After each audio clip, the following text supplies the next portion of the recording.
Vamos abrir a palavra no livro de Tito, capítulo 2, versículo 7.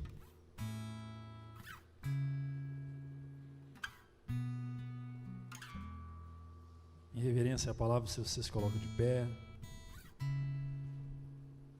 Tito, capítulo 2, versículo 7, nós vamos ler 2 versículos.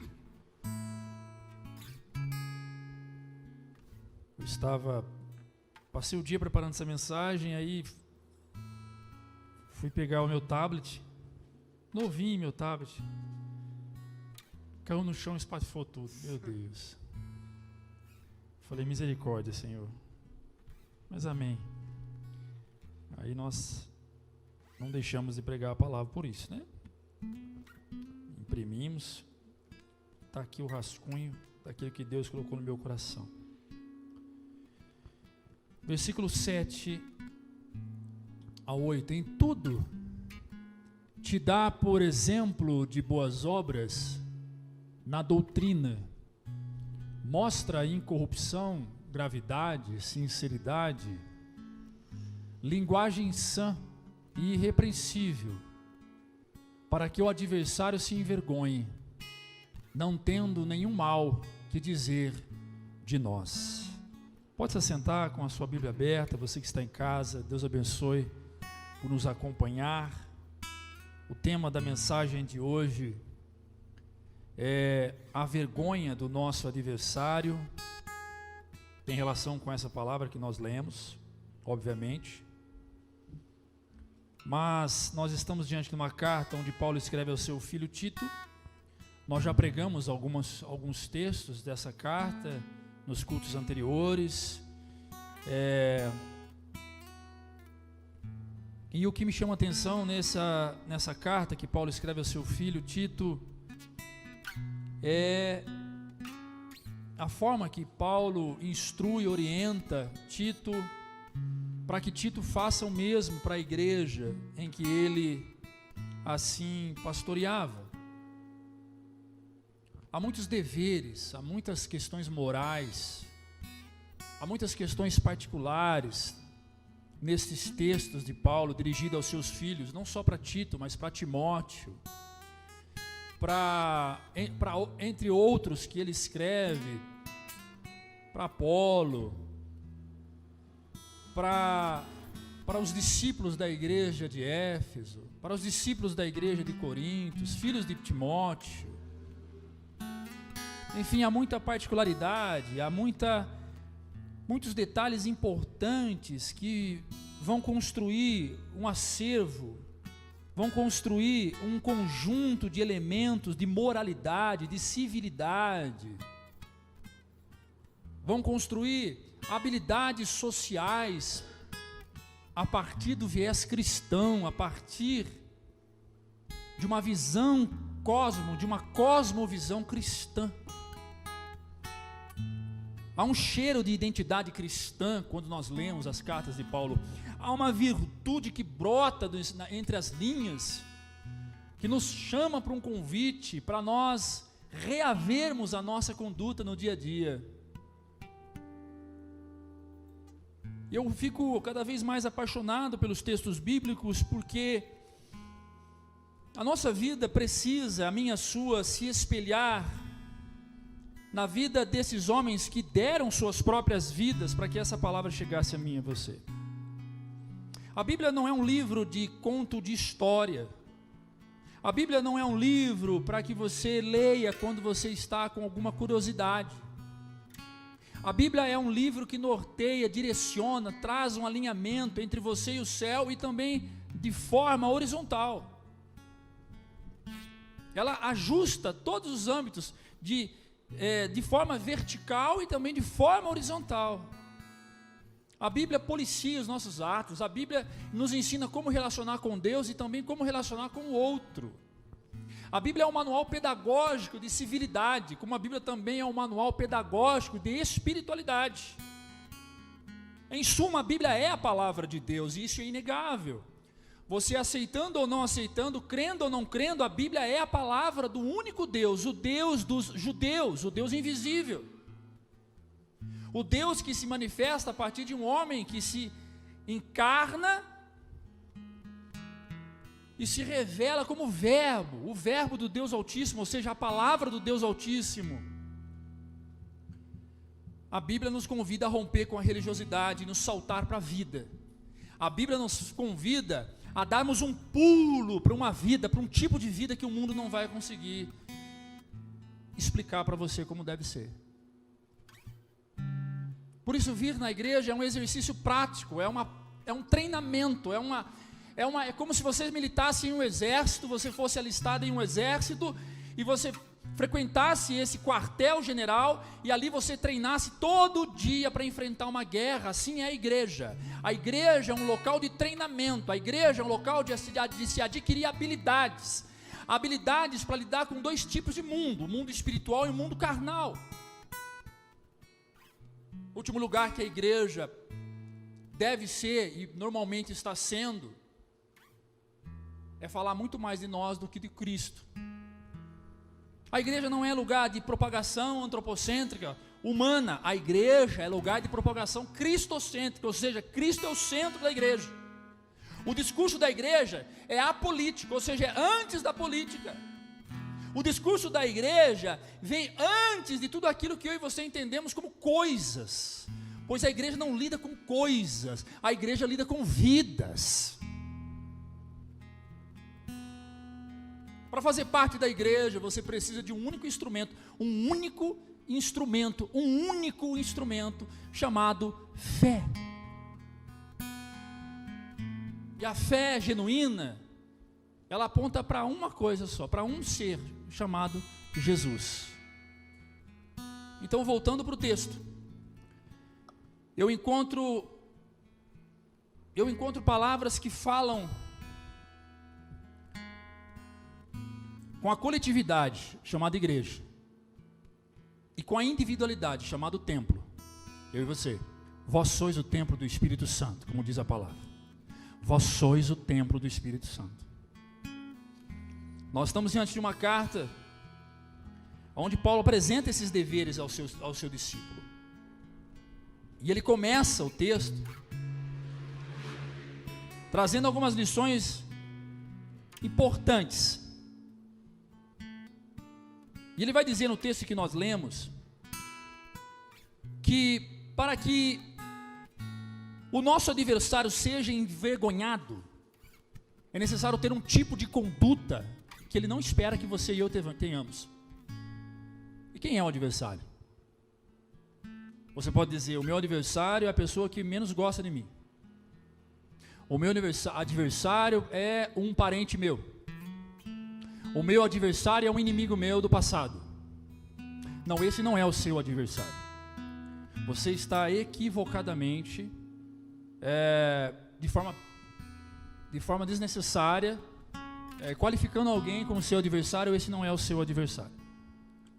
Pedro vai dizer quem é o nosso adversário. Eu vou pedir para que o Cauê hoje trabalhe comigo nos textos, são vários textos. 1 Pedro capítulo 5, versículo 8, Pedro vai dizer quem é o nosso adversário. Preste bem atenção, não desvie a sua atenção com a pessoa que está à sua direita, nem à sua esquerda. Saia daqui diferente da forma que você entrou, no nome de Jesus. Amém? Sede sóbrio, vigiai, porque o diabo, o vosso adversário, anda em derredor, bramando como um leão, buscando a quem possa tragar. O seu adversário tem nome. O nome do seu adversário não é João, Pedro, Maria, Cláudio, Lucas, William, Rafael, Tiago. O nome do seu adversário é diabo. O seu adversário chama diabo. Você crendo ou não crendo, o diabo é o seu adversário. Você aceitando ou não aceitando, o diabo é o seu adversário.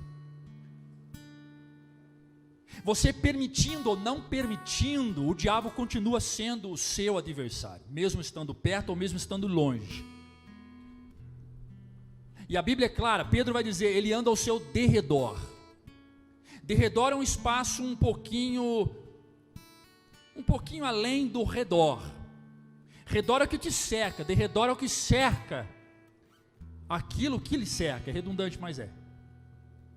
Há um inimigo que luta contra você. Há um inimigo que luta contra a sua vida emocional, contra a sua vida material, contra o seu casamento, contra a vida dos teus filhos, contra tudo aquilo que você deseja, que traga para você uma aliança firme com Deus, uma aliança de propósitos com os homens. O inimigo não quer isso, o seu adversário não quer isto para você. Ele quer que você siga caminhos que ao homem parece perfeito, mas ao final deste caminho são caminhos de perdição, de maldição. E a Bíblia diz: ao homem há caminhos que parecem perfeitos, mas o final deste caminho é caminho de maldição. O diabo é o nosso adversário. E qual que é a postura do diabo? Quando nós lemos esse texto, sede sóbrio, vigiai, porque o diabo, vosso adversário, Pedro faz questão de revelar qual é a postura do adversário. Como que ele fica? Postura é posicionamento. Qual que é a posição do diabo em relação a mim e a você? Está no texto. Ele anda em derredor, na figura de um leão. Você já viu um leão bramando, querendo pegar uma presa? Não é à toa que o leão é o rei da floresta, pois é um animal muito valente, muito feroz. Pode tirar o texto, filho. É um animal muito feroz. A mordida, as mandíbulas, a pressão da mordida da boca de um leão é feroz, é despedaçador, é horroroso. O escritor usou um dos animais mais potentes em violência para traçar um paralelo entre quem é o diabo. Ele não está estatizado, estagnado, parado. Ele não fica sentado de longe te observando, ele fica ao redor, ao derredor. Ele fica andando 24 horas por dia, 7 dias por semana, esperando um momento para pular em você, como se você fosse a presa dele, e fazer de você o alimento dele. Consumir as suas energias, consumir o seu dinheiro, consumir a sua paz, consumir a sua unidade, consumir a sua esperança, consumir a sua fé, consumir a sua harmonia, consumir a sua capacidade de perdoar quem lhe ofende, consumir a sua capacidade de ser um bom conselheiro, ser um bom ouvinte, ser um bom amigo, ser um bom filho, um bom pai, um bom servo, consumir a sua fidelidade.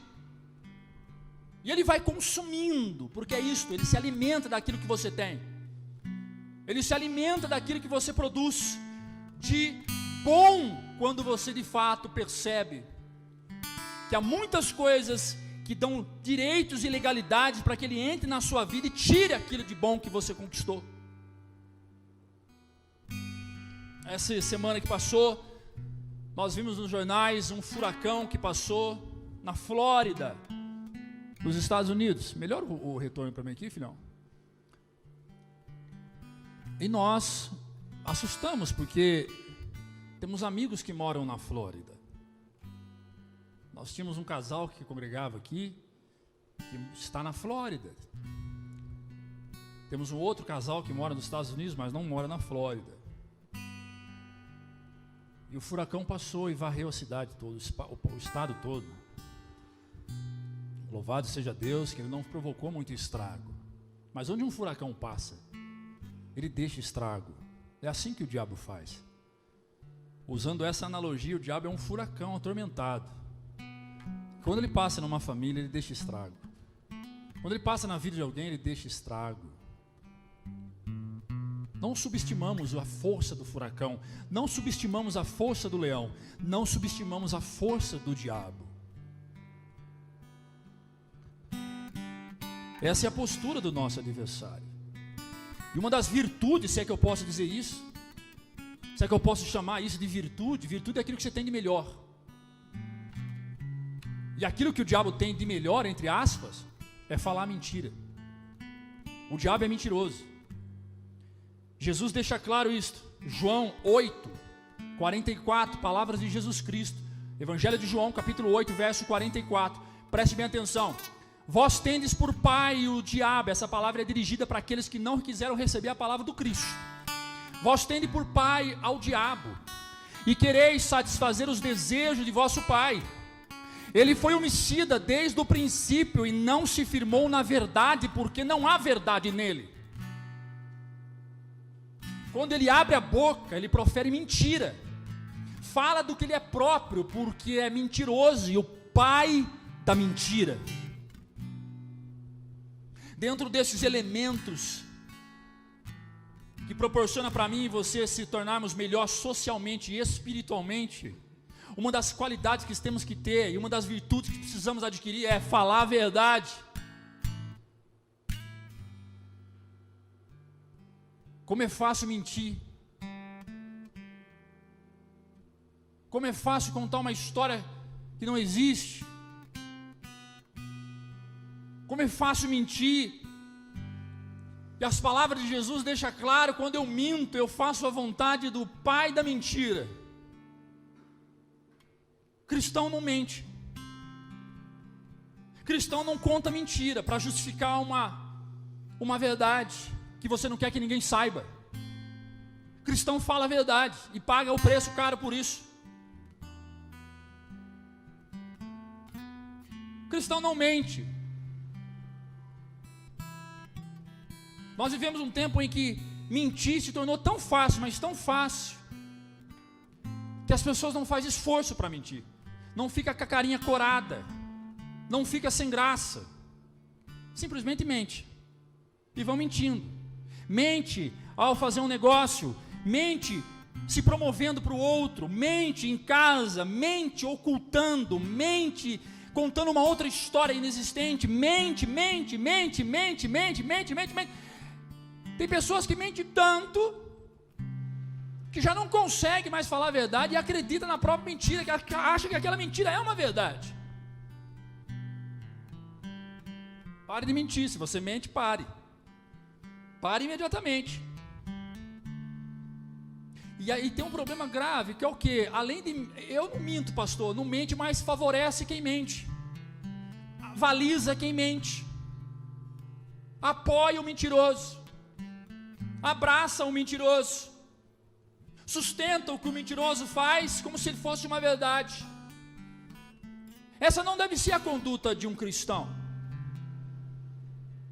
A conduta de um cristão é policiada pela verdade. E por que o senhor está falando isso? Porque esta é a finalidade do diabo, fazer você mentir. Ele é o seu adversário. E quando você mente, você faz a vontade dele. Quando você mente, ele te coloca no jogo, o jogo da mentira. O nosso adversário é mentiroso, e falar a verdade é a grande oposição contra a mentira. Não tem coisa mais gostosa que falar a verdade. Mas se eu falar a verdade, meu namorado vai largar de mim. Mas se eu falar a verdade, meu pai não vai gostar. Se eu falar a verdade, a minha esposa não vai aceitar. Mas se eu falar a verdade... Coloca para mim 2 Coríntios capítulo 13, versículo 8. Nós vamos voltar para o texto de Tito. 2 Coríntios 13, versículo 8. Porque nada podemos contra a verdade, senão a própria verdade. Quem fala a verdade não precisa prestar conta no dia seguinte. Quem fala a verdade não precisa lembrar do que falou. Sabe aquele esforço de tentar lembrar o que disse ontem? O mentiroso faz isso todo dia. Todo dia ele precisa lembrar o que ele falou ontem, senão ele vai cair em contradição, ele vai contar uma outra história. Quem fala a verdade, conta a verdade, esquece. Porque é verdade. Nada pode contra a verdade, a não ser a própria verdade, a não ser pela verdade.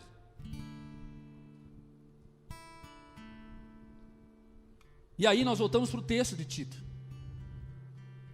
E Paulo começa o capítulo 2, o versículo 1. Olha o que Paulo diz: tu, Tito, tu, porém, fala o que convém à sã doutrina. Fale aquilo que é a verdade. Não tenha medo de anunciar a verdade. Não tenha medo de pregar a verdade. Combata os hereges e os mentirosos pela verdade. E muitas das vezes a verdade dói. Muitas das vezes você ouvir de um pregador como eu uma verdade tão absoluta, importante, relevante, mas afiada, que bate no seu erro, bate na sua ferida, cutuca você. A vontade de ir embora e não voltar mais, ela é alta, ela grita mesmo, ela mexe. Porque fez sentido para você. Fez muito sentido. E gera incômodo. A impressão que dá é que você está sendo coagido. Porque a mentira te coloca na condição de réu. E todo réu se sente coagido. A mentira te coloca na condição de condenado. Quando a Bíblia diz que nenhuma condenação há, Romanos 8, nenhuma condenação há para quem está em Cristo Jesus, parafraseando o texto diz, nenhuma condenação há para quem está na verdade. Porque a verdade não condena, a verdade liberta, a verdade não fere, a verdade sara, a verdade não empaca ninguém, ao contrário, a verdade empurra, incentiva, lança o homem e a mulher para frente. Mas a mentira te coloca na condição de réu, a mentira te coloca na condição de fingido, a mentira te lança na condição de hipócrita. Não é comigo, isso não é comigo, não está falando de mim, não é para mim, é para o outro.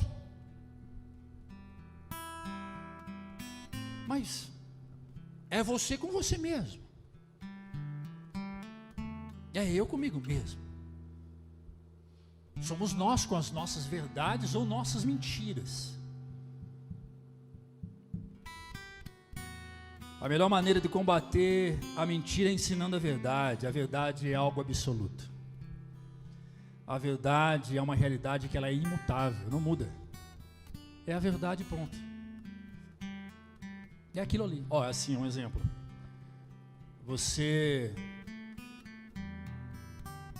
Aconteceu um problema, você foi pego com a mão na botija, como diz o ditado, fazendo algo totalmente errado, não vou classificar aqui, é esse.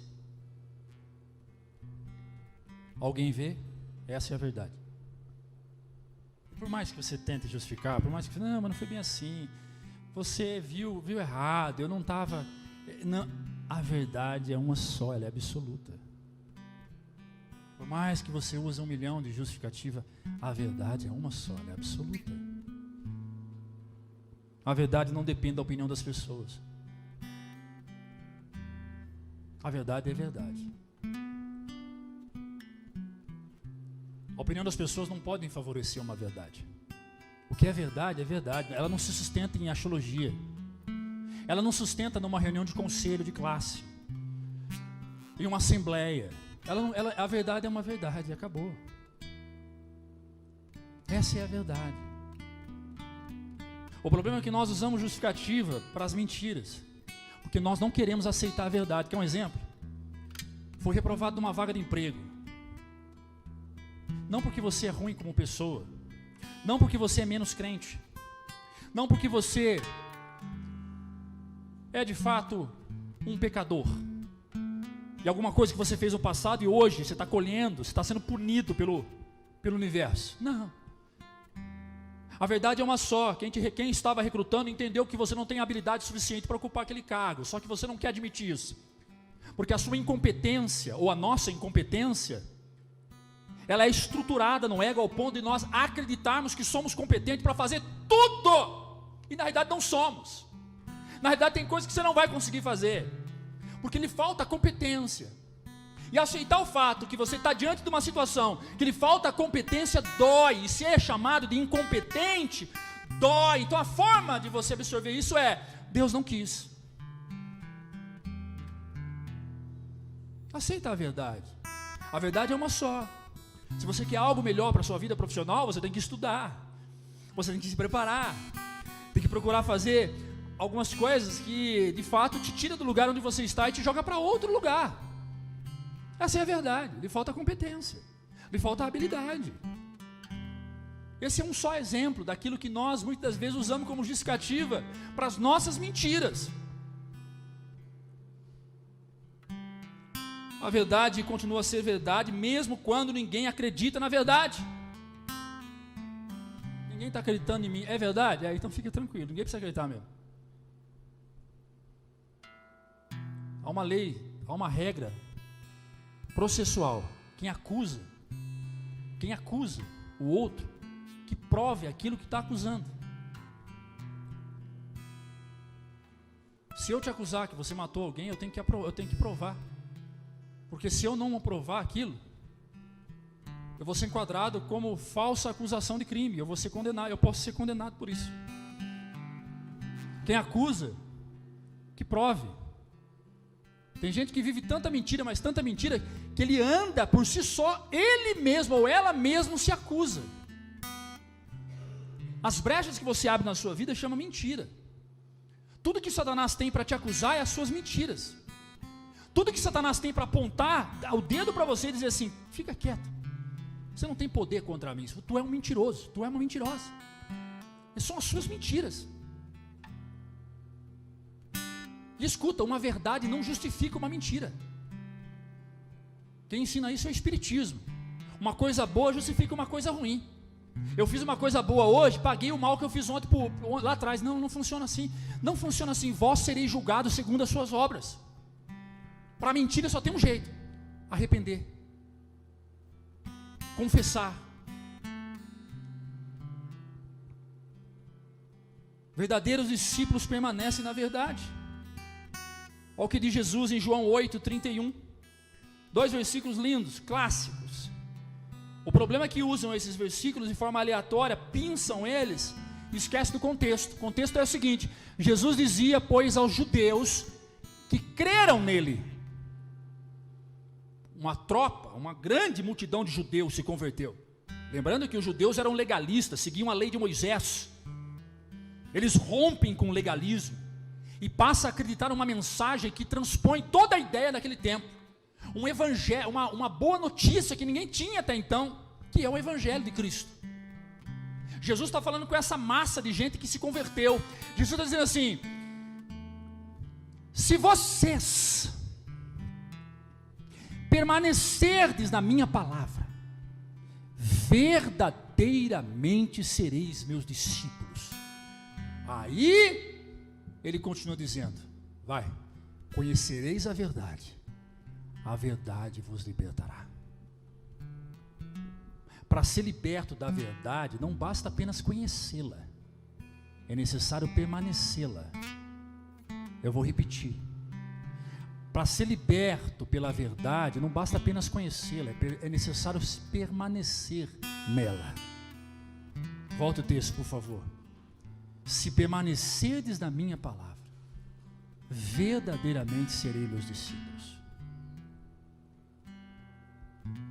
A verdade só liberta quem permanece. A verdade não caminha com a inconstância. Você está aqui hoje por quê? Porque te deu dor de barriga espiritual? Aí você decidiu vir?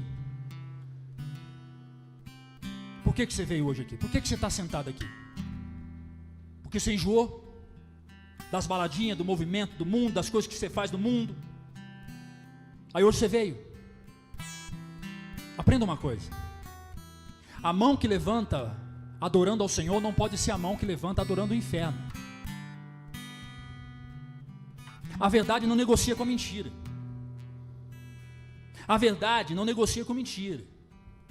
Você pode exercer cargos aqui dentro, você pode subir aqui e pregar, você pode ser o melhor líder aqui no ministério, mas se você vive mentira, uma hora ou outra Satanás vai ter o prazer de revelar isso para todo mundo, publicamente. Porque diferente de Deus, quando vai disciplinar alguém, ele faz isso no secreto. E quando ele vai honrar, ele faz isso em público. Satanás não. Satanás, ele gosta de expor os seus erros, a sua fraqueza, a sua fragilidade no meio de todo mundo, para que você seja envergonhado. Se não for aqui, vai ser no seu trabalho, vai ser lá na casa onde você mora, vai ser em qualquer outro lugar.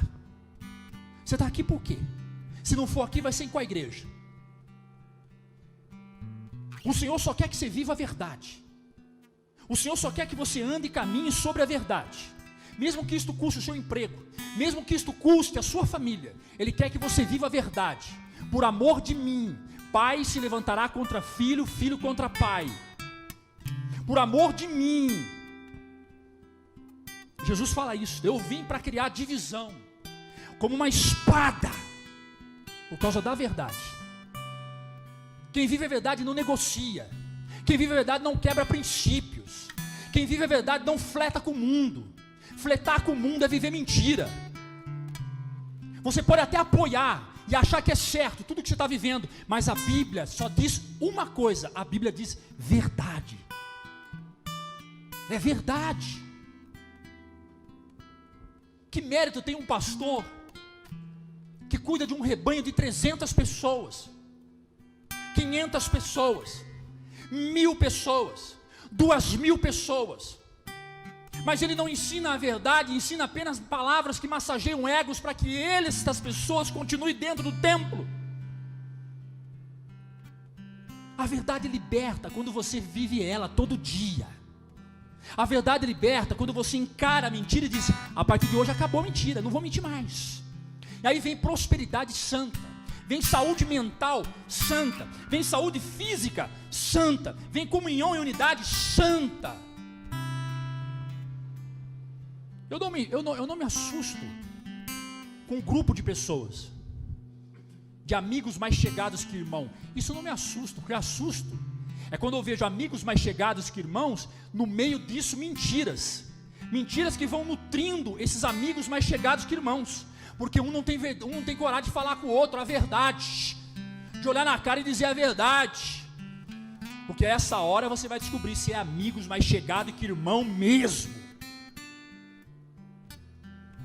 É muito gostoso ir para o churrasquinho no final de semana, é muito bom fazer os grupinhos.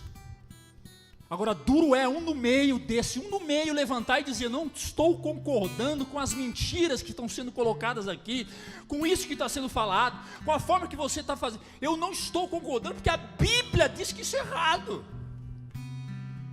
E sabe o que acontece com você? Você é posto para fora. Você é posto para fora. O verdadeiro amigo é aquele que te confronta. É aquele que chega em você e diz: ó, vem cá, você está errado, meu irmão. Para de falar essas coisas, para de agir desse jeito. Esse é o verdadeiro amigo. O verdadeiro namorado, o verdadeiro esposo, a verdadeira esposa é o que chega para o marido e fala: ó, seguinte, você está fazendo errado. Isso é contrário à verdade, isso é contrário à palavra. Eu não vou te deixar porque eu te amo, estou com você, mas eu não concordo com isso que você está vivendo.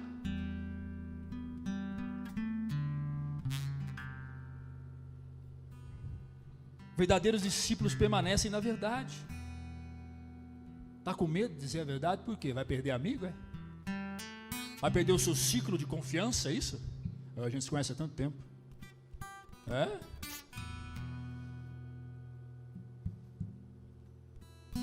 Essa é a verdade. Eu não falo nada, porque se eu falar eu perco as pessoas, perco gente. A sua fala tem que estar baseada na palavra. Não tem que estar baseado naquilo que você acha ser certo e errado. Eu acho tanta coisa errada aqui que vocês não têm ideia.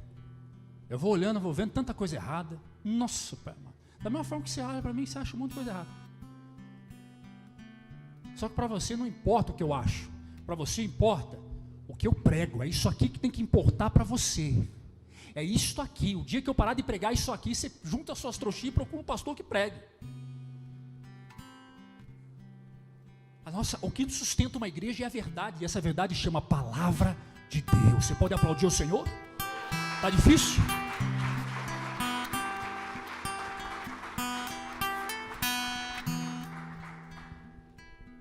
Verdadeiros discípulos são exemplo de boas obras. É o que diz o texto. Volta para o texto, versículo 7, capítulo 2.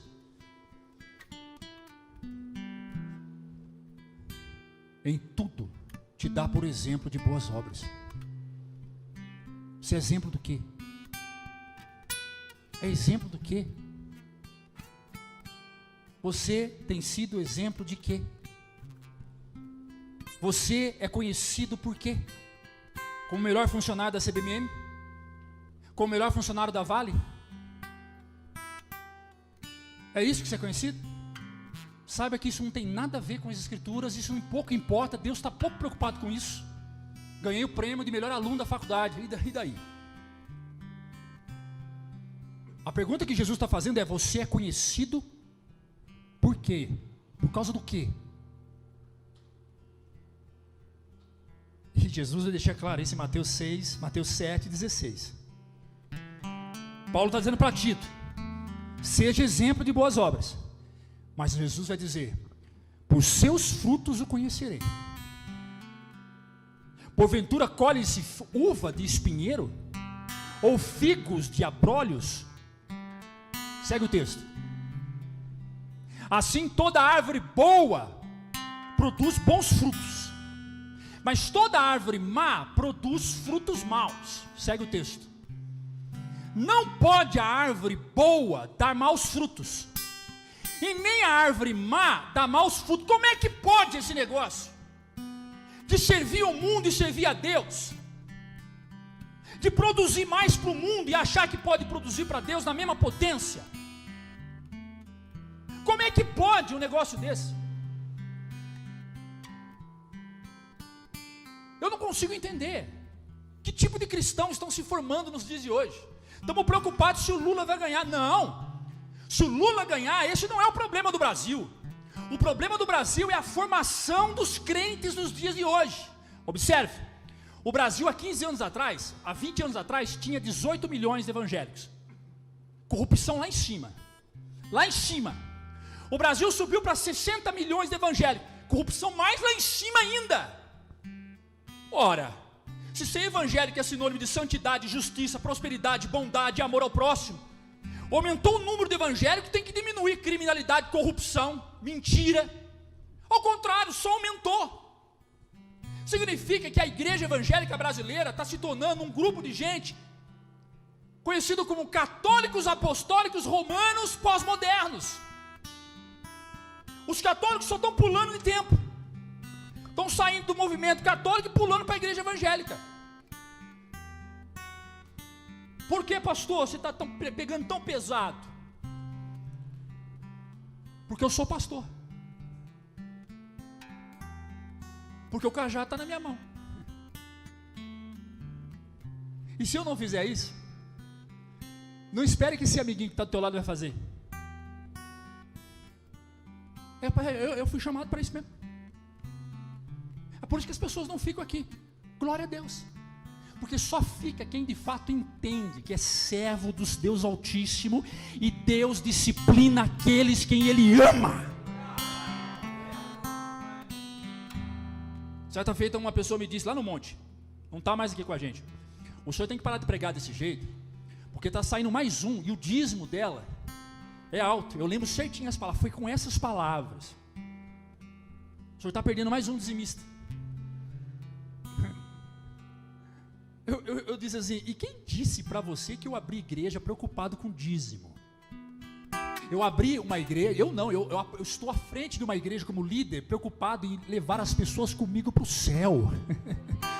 É para o céu que eu quero ir. Se essa pessoa saiu é porque ela não quer, ela não aceita, ela não é para ela.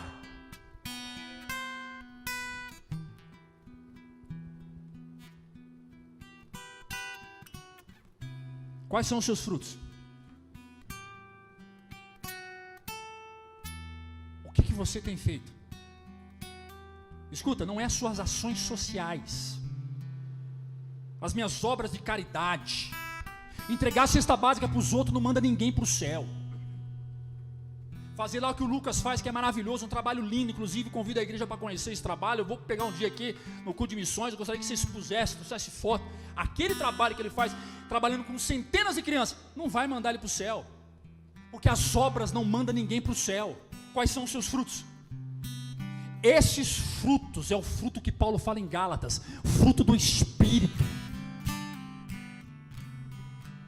fruto de santidade. Os meninos que o Lucas cuida, todos eles precisam conhecer Jesus para um dia poder entrar no céu. As pessoas que recebem cesta básica do nosso ministério, e são bastante cesta básica que a gente entrega aí, todas essas pessoas precisam conhecer Jesus, encontrar a santidade para um dia entrar no céu, encontrar a verdade para um dia entrar no céu. Qual é o melhor fruto que nós podemos fazer além de dar alimento para as crianças?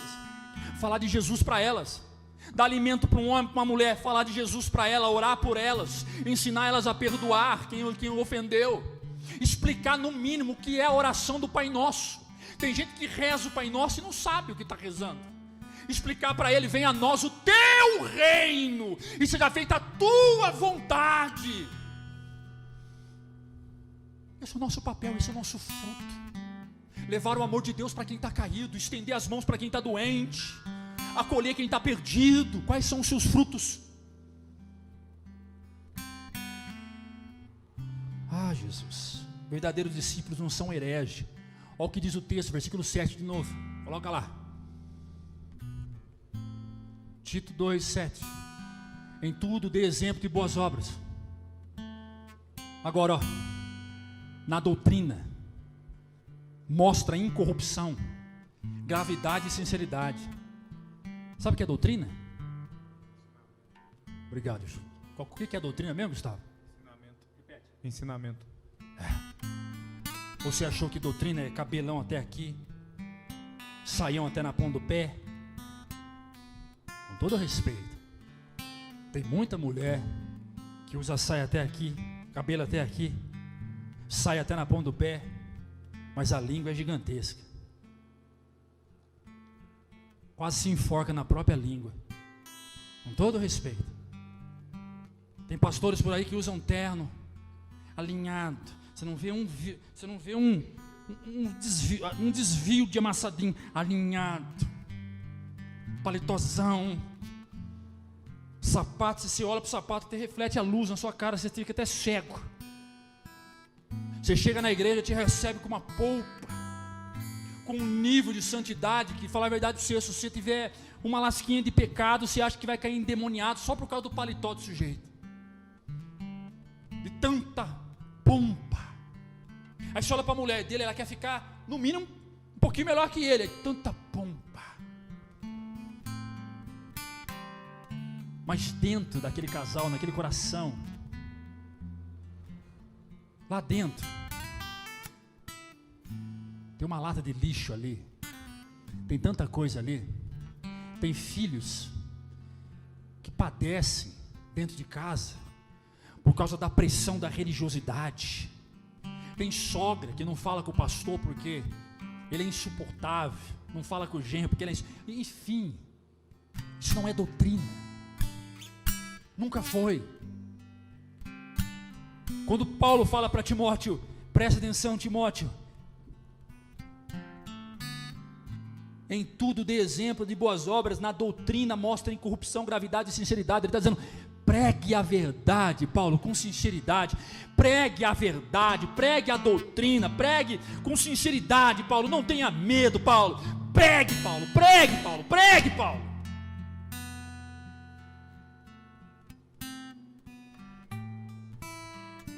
A pessoa vai lá para fora, faz o que quer, faz o inferno lá fora, se suja, se vende, se prostitui, depois volta aqui dentro, bota uma roupa bonita, bota uma roupinha bonita, senta aqui, dobra o joelho, ora 5 minutos e fala assim: está tudo certo, minha vida agora é outra.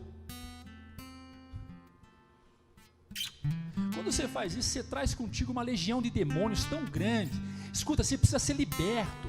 Essa pessoa precisa ser liberta de amarras demoníacas, legiões de demônios que está sobre ela. Não estou dizendo que tem alguém assim, aqui não, é isso não, mas é o que acontece, cheia de demônios. Vem aqui, senta, participa do grupo de louvor, participa, se envolve no diaconato, vai dar aula para a escolinha dominical, toca aqui em cima, até pregar, prega, mas está cheio de demônios, está cheio de espírito imundo, cheio de espírito imundo, que está ali escondido, oculto, está ali trabalhando secretamente, para todo mundo ela engana, e me engana o Gustavo, engana o Wilson, engana o Júlio, engana o Ricardo, engana o Eduardo, engana os líderes, o Osé, engana todo mundo, quem sabe até se torna um líder no meio de nós, mas está cheio de demônio, pombagira, preto velho, de chucaveira, demônios da prostituição, do vício, do álcool, demônios que estão ali dentro, precisa de libertação, precisa sair esse demônio.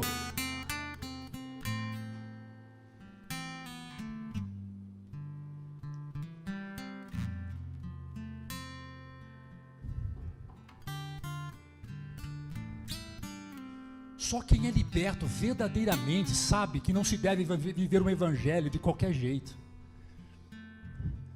Só quem é liberto verdadeiramente não trata a igreja como irrelevância, não trata os seus pastores com desobediência. Porque se eu estou aqui, foi Deus que me colocou aqui. Se você não me quer como seu pastor, porque tem um monte, para achar tem uns 500. Mas se você não se submeter a uma autoridade, você está em rebelião, você está em rebeldia. Não é os meus caprichos, as minhas vontades, aquilo que eu acho, aquilo que eu quero, aquilo que eu peço. Não, é sobre aquilo que eu ensino, que vem da palavra de Deus. Trata com irrelevância, trata com desobediência, trata com, sabe, como se fosse, não sei, eu não tenho palavra para explicar. Só pessoas libertas verdadeiramente entendem que essa pessoa que está sentada do teu lado não é um qualquer, é o teu irmão em Cristo, faz parte da tua família. Só pessoas libertas verdadeiramente têm capacidade de chegar para o outro e dizer: cara, você me perdoa, eu te magoei, eu estou chateado com você, você me chateou. Pessoas libertas. Pessoas libertas são capazes de chegar no final do mês e falar: não, agora eu vou dar aqui meu dízimo, minha oferta, quanto que os missionários precisam dar aqui, eu vou ajudar os missionários, vou ajudar a igreja. Pessoas libertas. Liberta do que, pastor? Liberta da ganância, liberta de tudo aquilo que te aprisiona. E o que liberta, pastor? A verdade liberta. A verdade. Já estou encerrando. Então, verdadeiros discípulos, ele vai confrontar a mentira e os mentirosos. Com o que, pastor? Com verdade. Vai para mim lá. O capítulo 1 de Tito, versículo 9. Nós vamos ler 3 versículos. Olha só. Segura aí, todo mundo lê aqui atrás. Acompanha a leitura. Se você soubesse o tamanho da dor de cabeça que eu estou agora, o tanto que eu estou pregando com dor, mas é uma dor de cabeça tão forte, que eu sei que é opressão espiritual, que eu sei que é tudo que o diabo não quer que eu pregue. Toda vez que eu vou pregar algo assim, Val, me vem uma opressão, mas me vem uma dor de cabeça, porque o corpo, o que é opressão? Opressão é de fora para tentando entrar, opressão é de fora, sabe? Isso é opressão, e o corpo sente. Quem está entendendo diz amém. Estou assim agora, podia parar, simplesmente parar e ir embora para minha casa, mas eu vou continuar. Você sabe por quê? Porque se uma pessoa que está aqui foi tocado pela palavra de Deus, já valeu a pena. Eu vou poder cantar com o Felipe depois: Senhor, já valeu a pena.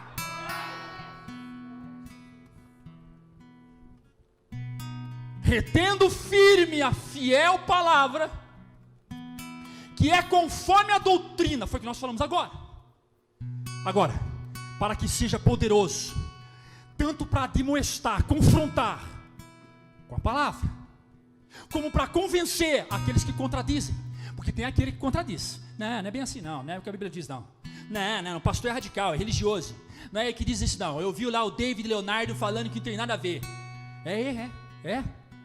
Você quer ser pastoreado por coach agora? Pastores coach, é isso que você quer para a sua vida?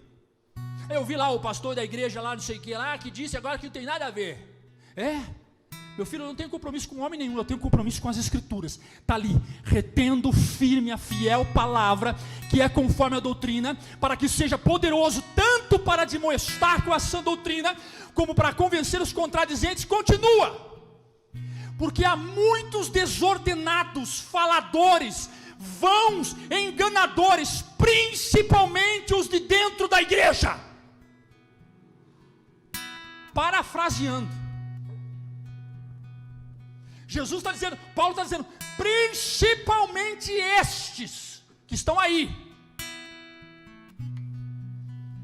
Vocês acham mesmo que a nossa preocupação em buscar santidade, em confrontar pecado, é ir lá no mundo e dar na cara do ímpio?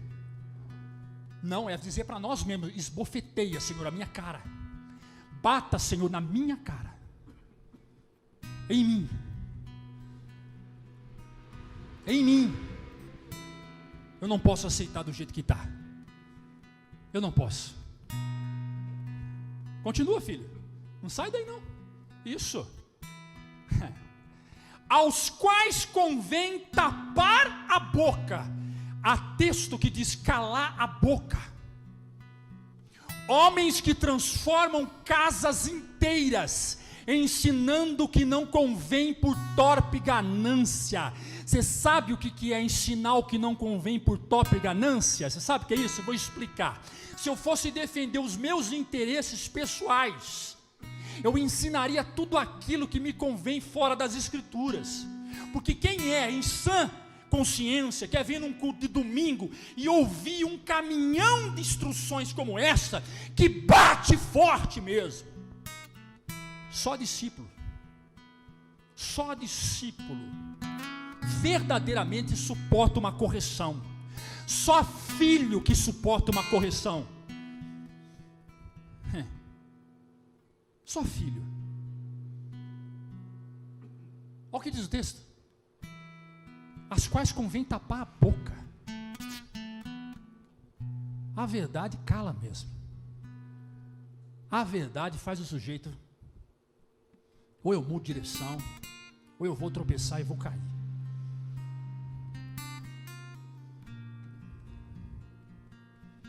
E qual que é a vergonha do nosso adversário? A vergonha consiste em sermos verdadeiros discípulos, agindo de forma irrepreensível. Versículo 7 de Tito 2, versículo 7 e 8, vamos voltar lá para o texto que nós lemos.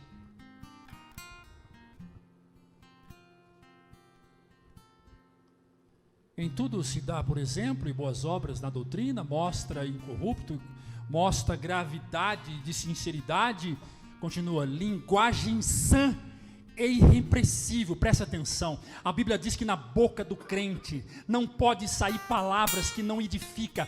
Para de falar palavrão, para de dizer palavrão. Na sua boca tem que sair linguagem que edifica. Para, pelo amor de Deus, tenha consciência do que você vai falar, como você vai dizer, o que você vai falar. Pelo amor de Deus, você é cristão.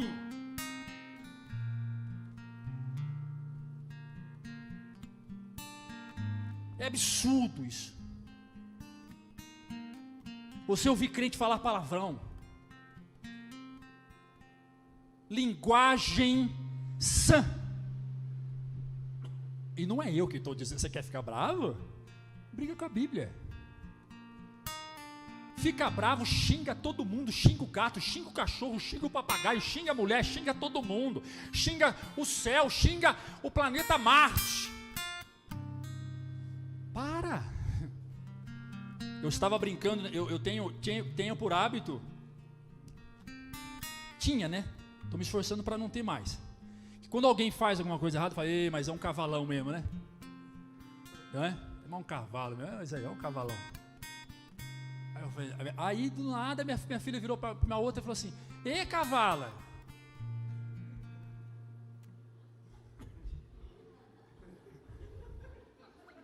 Eu falei, Ricardo, errei. E depois você vai corrigir sua filha como? Como é que você vai corrigi-la? Eu virei e falei assim, tá errado, não se fala mais essa palavra aqui. Falei, por quê? Porque na realidade o papai quando chama alguém de cavalo, tem muita coisa por trás. Vocês não sabem por quê, mas eu sei. A partir de hoje não chama mais. Aí minha filha mais nova falou, mas jacaré pode, né, pai? Tome cuidado com o que você vai dizer, principalmente para quem é pai. Seus filhos vão replicar seu comportamento. A Sueli estava aqui no culto domingo passado e diz ela que estava olhando a Roberta. A Roberta estava com a mãozinha levantada igualzinha a Sueli. A Sueli estava com a mão aqui assim, com a mãozinha aqui. Ela estava igualzinho, mesmo jeito, com a mãozinha aqui e com a mãozinha levantada. Repetindo o jeito da Sueli cantar. Os nossos filhos estão olhando para nós. O nosso pai está olhando para nós. A nossa mãe está olhando para nós. Os nossos irmãos estão olhando para nós. Os nossos genros, a nossa sogra, nosso sogro. Está todo mundo olhando para nós. Pare de falar aquilo que não deve. Eu sei que tem hora que dá vontade mesmo. Você chuta o cantinho da parede do móvel com o dedinho do pé. Você fala, gente, sangue de Jesus tem poder. Oh, meu Pai. Troca a palavra com uma palavra abençoada. Não é? Troca. Continua o texto, filho, por favor. Não, volta lá para mim a linguagem. Isso, linguagem sã e irrepreensível. Você é irrepreensível? O seu modo de viver é irrepreensível? Ou tem algo na sua vida ainda que te gera vergonha? Eu tinha tanta coisa na minha vida que me gerava vergonha. Tanta coisa. E o dia que essa palavra entrou no meu coração e eu entendi que eu precisava alinhar com o céu, alinhar com Deus e alinhar com as pessoas, eu mudei de vida. E todo dia eu tenho tentado mudar de vida.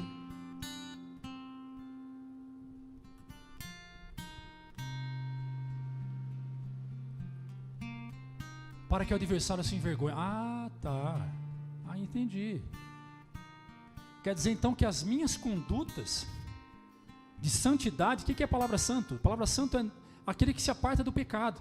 As minhas condutas então de linguagem e de obra, isso envergonha o diabo? Envergonha o diabo. Isso envergonha Satanás. E nenhum mal cai sobre você. Aleluia. É tão gostoso quando a gente é repreendido por alguém que ama. Porque a repreensão, quando ela vem com amor, ela vem para curar. Agora tem um detalhe, pessoas feridas ferem, pessoas curadas curam. É tão bom quando você é repreendido por quem ama. A mãe, quando repreende um filho, é porque ela ama. Meu Deus, em nome de Jesus, querido. É tempo de conserto, é tempo de santidade. Nós não sabemos quem vai ganhar a política, nós oramos para que aquele camarada não entre. Mas se ele entrar, nós vamos ter que ser mais crentes do que nós somos. Nós vamos ter que orar muito mais. Nós vamos ter que jejuar muito mais. Vamos ter conduta ilibada de caráter, de moral. E não adianta você trocar de igreja porque você não concorda com o que está sendo pregado. Você tem que olhar para você e não concordar com aquilo que está errado em você. Você tem que olhar no espelho e dizer: ei, muda de vida, porque Jesus pode vir a qualquer momento. E para onde é que você vai? Jesus pode vir para você a qualquer momento. Nós temos um exemplo aqui, o primo da Ana. Não é seu primo, o menino que morreu, 18 anos. Jesus veio para ele. Agora, se ele foi salvo ou não é responsabilidade minha, eu não sei, você também não. 18 anos, virou a curva, deu de frente com o carro, morreu. Jesus pode vir para você a qualquer momento. Tomando banho no banheiro, escorregou, bateu a cabeça num vaso, morreu. E depois, querido, não adianta se depois de morto alguém querer rezar para livrar você dos pecados. Ah, depois de morto acabou. Jesus pode vir para você, como tem vindo para muita gente. Por isso é hora de conserto, é hora de você alinhar com Deus e falar: Senhor, essa semana começou, eu quero começar na integridade do Senhor, eu quero agir pelo Senhor, eu quero andar na rua sabendo que o teu Espírito está trabalhando dentro de mim, está dizendo para mim o que eu devo fazer, o que eu não devo, me livrando do mal, que o seu reino manifesta em mim todos os dias, para que não aconteça comigo nenhuma desgraça, para que não aconteça comigo nenhum mal, e para que eu não seja mal na vida de ninguém. E o Senhor vai te colocar na vida das pessoas que estão fracas, doentes, caídas, para que você ajude, para que você seja luz na vida delas.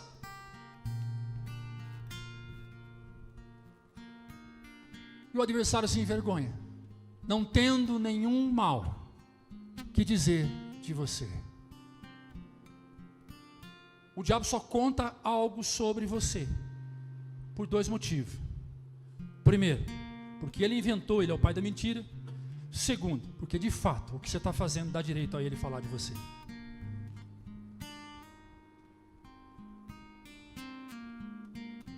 Em tudo seja exemplo. Nós não estamos onde estamos, não apenas para ensinar aquilo que aprendemos, e sim para viver e sermos modelo de vida para os outros. Repete comigo: eu sou modelo de vida para o outro. Agora você aplauda Jesus.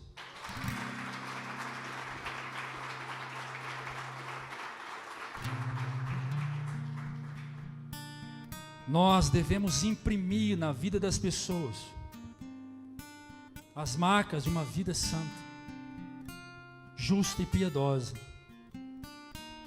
Nós devemos imprimir na vida das pessoas as marcas de uma vida santa, justa e piedosa. Sabe como?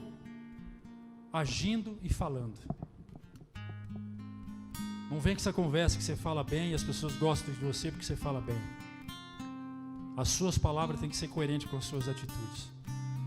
O amor que você expressa verbalmente tem que ser o amor que você expressa fisicamente, humanamente, espiritualmente. A vergonha do nosso adversário consiste em sermos verdadeiros discípulos, agindo de forma irrepreensível. Eu encerro lendo Tiago capítulo 3, verso 10. Tiago 3, eu queria chamar o Felipe aqui. Nós vamos cantar aquela canção, Senhor, valeu a pena. Amém? Chamar as irmãs. E nós vamos encerrar cantando. Tiago capítulo 3, verso 10. Escute. Da mesma boca procede bênção e maldição. Meus irmãos, não convém que isso se faça assim. Continua. Porventura deita ou sai. Joga NV aí, filho. Acaso pode sair água doce e água amarga da mesma fonte? Continua. Meus irmãos, pode uma figueira produzir azeitona? Figueira produz figo. Pode uma videira produzir figo? Da mesma forma, uma fonte de água salgada não pode produzir água doce. Vai para o 13. E eu encerro com essa primeira parte. Quem é sábio e tem entendimento entre você? Demonstre tudo isto pelo proceder, pelo fazer. Que essa palavra torne para a sua vida não apenas um sermão pastoral, mas uma palavra de direcionamento para alinhar você com Deus, para alinhar você com o céu, para fazer de você um melhor cristão, um melhor crente, para fazer de você uma nova criatura, para dar a chance e a oportunidade para você mesmo recomeçar, independente do que aconteceu para trás, recomeçar. Em o nome de Jesus, se coloque de pé, aplaudindo ao Senhor Jesus.